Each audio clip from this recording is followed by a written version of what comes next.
বৃষ্টিময় দুপুরের রান্না বান্না। বৃষ্টি এখন যেন প্রতিদিনের সঙ্গী হয়ে গিয়েছে।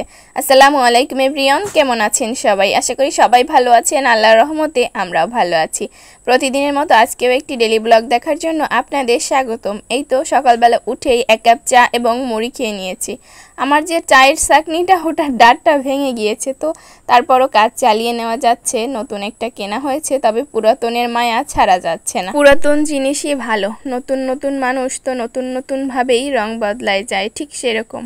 এই যে জবা ফুল গাছটা দেখছেন, কত সুন্দর তাই না? অনেক ভালো লাগছে। এই যে শাকনিতে এসে এই ফুলগুলোর সাথে আমার একটু দেখা হয়ে গেল। প্রথমে যে জবা ফুলটা গেল ওটার নাম কি, আর এই যে ফুলটা এটাকে কি জবা বলে আমি জানি না। এই যে শাকগুলো তুলে নিয়ে আসলাম, এখন মা আর আমি বসে বসে শাকগুলো কেটে বেছে নিচ্ছি। শাকগুলো ভালো করে কেটে বেছে না নিলে আবার পোকা থাকতে পারে। এগুলো নিজেদের গাছের শাক, চাল কুমড়া শাক। খেতে বেশ মজা হয়েছিল আজকের রান্নাটা। রান্না করার আগেই বলে দিচ্ছি, আজকে একটু ভিন্ন রকমভাবেই রান্না করছি। প্রতিদিন তো মশলাটা আগে পেঁয়াজ ভেজে তারপর কষানো হয়, তবে আজকে সব মশলা হলুদ মরিচ লবণ চিংড়ি মাছ এবং চিংড়ি মাছের মাথা বাটা এগুলো দিয়ে খুব ভালো করে মেখে তারপর সুন্দর করে কষিয়ে নিয়েছি। আজকের এই শাকটা অনেক পরিমাণে ভালো হয়েছিল। কষানো হয়ে গেলে আলু দিয়ে কষিয়ে তারপরে এক সমুদ্র পানি দিয়ে দিলাম। এক সমুদ্র পানির ভিতরে আমি শাকগুলো দিয়ে ঢাকনা দিয়ে রেখে এসেছি।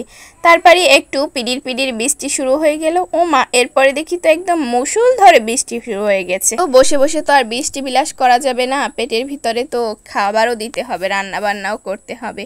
এরপরে একটু বৃষ্টি দেখে আবার চলে আসলাম রান্না বান্নার জন্য। এই তো আমার শাকটা প্রায় কিন্তু হয়েই গিয়েছে। একটু লবণ কম হয়েছিল, টেস্ট করে একটু লবণ দিয়ে দিলাম। এখন নামিয়ে নিয়েছি। এরপরে এই মাছগুলো ভেজে রান্না করে নিই। মাছগুলো হলুদ মরিচ মেখে তারপর কিছুক্ষণ রেখে দিয়েছিলাম। পুঁটি মাছ আজকে একদম পোড়া পোড়া টাইপের করব। তো বলতে তো ভুলেই গিয়েছিলাম, প্রথমে দেখেছেন যে পুকুরে একটু মাছ ধরতে গিয়েছিলাম, তো ওখানে মাছ পাইনি বেশি একটা, তো মাছ ঘরে ছিল, তো ওগুলো নামিয়ে নিয়েছিলাম আর অল্প একটু পেয়েছিলাম। ওইগুলোর সাথে 2 টুকরো পাঙ্গাস মাছও ভেজে নিয়েছি আমার আব্বাজানের জন্য। সে তো আর পুঁটি মাছ খেতে পারবে না, তো আমার আব্বাজান ওই পাঙ্গাস মাছ 2 পিস খাবে আর আমরা পুঁটি মাছগুলো খাবো। তার জন্য কিছুটা আলুও দিতে হলো। এই তো আলুগুলো দিয়ে মশলা দিয়ে খুব ভালো করে কষিয়ে নিয়েছি। ভালো করে একদম আলুটা যখন সিদ্ধ হয়ে আসবে তখন আবার এক সমুদ্র পানি দিয়ে দিব। দেখছেন কতগুলো পানি দিয়েছি, এখানে আলুগুলো সাঁতার কাটছে।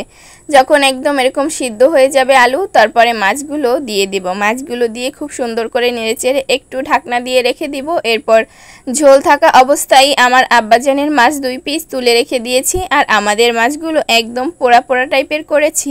বৃষ্টির সময় এভাবে পোড়া পোড়া মাছ খেতে ভালোই লাগে। আজকে এতটুকুই। আল্লাহ হাফেজ, সবাই ভালো থাকবেন।